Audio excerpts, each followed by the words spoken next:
In the heart of Zimbabwe's rural landscape, a scandalous and heartbreaking tale is unfolding.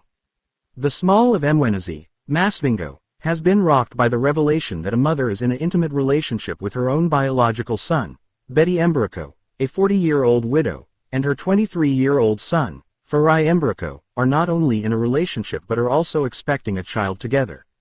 This shocking news has sent ripples through the community, challenging deeply held norms and raising questions about morality and family bonds. Betty Mbereko's story began over a decade ago, when tragedy struck her life.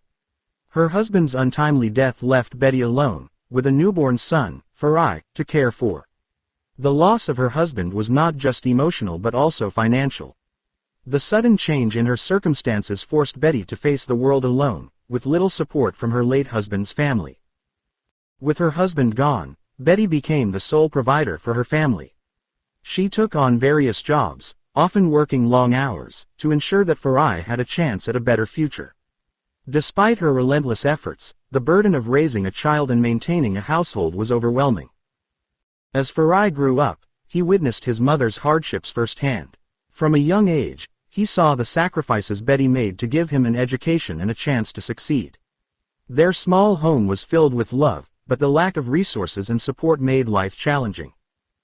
Farai's achievements in school were a testament to Betty's sacrifices. His mother's struggles inspired him to excel academically, and he graduated with honors. Despite their financial difficulties, Farai's success was a source of pride and a symbol of Betty's hard work. Before we proceed, we kindly ask for your support by liking, commenting, and subscribing. Your engagement helps us to grow and continue providing valuable content. Thank you.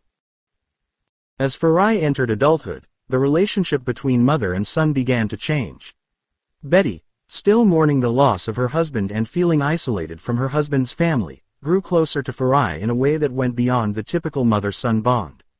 Their shared experiences and mutual dependence blurred the lines of their relationship.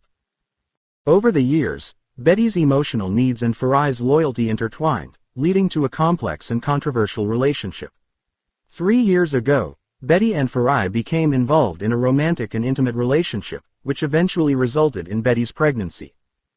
The revelation of their relationship came as a shock to their village.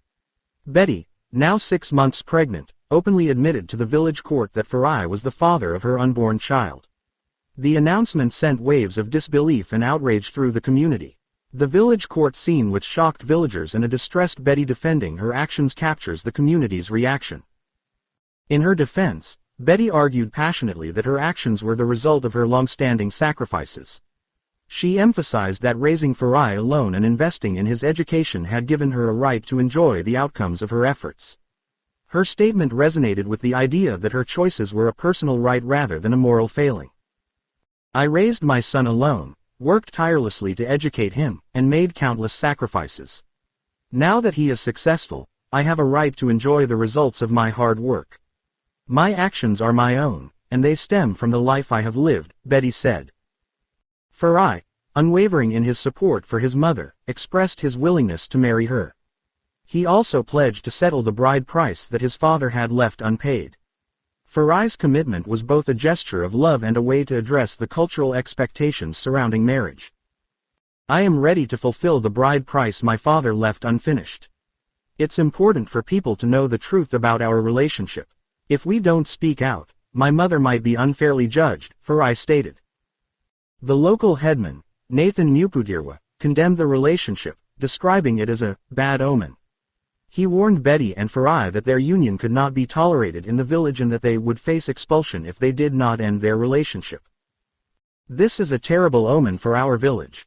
Such matters were once dealt with harshly, but today we must act with caution due to the involvement of authorities. We cannot accept this behavior," Headman Mupudirwa said. Faced with the threat of expulsion and fearing legal repercussions, Betty and Farai decided to leave their village. Their departure marked the end of their life in Mwenyezi and set them on a path to an uncertain future. As they embark on a new journey away from their old life, Betty and Farai's story remains a powerful narrative of love, struggle, and defiance. Their decision challenges societal norms and raises important questions about family, morality, and personal choice. Thank you for watching. Stay tuned, and let's catch up next week.